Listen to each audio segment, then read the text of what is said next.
রাধে রাধে। জয় জগন্নাথ। আজ আমি আপনাদের শ্রীক্ষেত্র পুরীধামের বিমলা মন্দিরের কথা বলবো।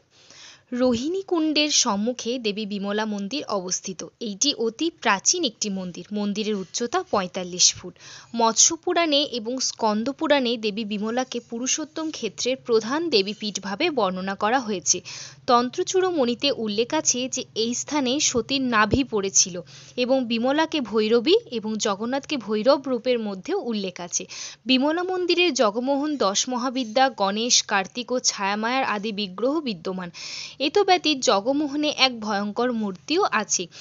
একে কেউ কেউ ভগদর্শনীও বলে থাকেন। এই মূর্তিকে অশ্লীল বললেও এর যথেষ্ট মহত্ত্ব আছে। বিমলা দেবীর সব থেকে বড় মহত্ত্ব হলো যে জগন্নাথ দেবের কাছে অন্নভোগ সমর্পণ করার পর বিমলা মায়ের কাছে এর সমর্পণ করা হলে সেই অন্নভোগ মহাপ্রসাদ হতে পারে। আশ্বিন মাসে বিমলা দেবীর ষোড়শ পূজা অনুষ্ঠিত হয়। তাই শ্রীক্ষেত্র পুরীধাম গেলে অবশ্যই বিমলা দেবীর মন্দির ঘুরে আসবেন এবং শ্রী শ্রী জগন্নাথ দেবের মহাপ্রসাদ গ্রহণ করবেন। রাধে রাধে।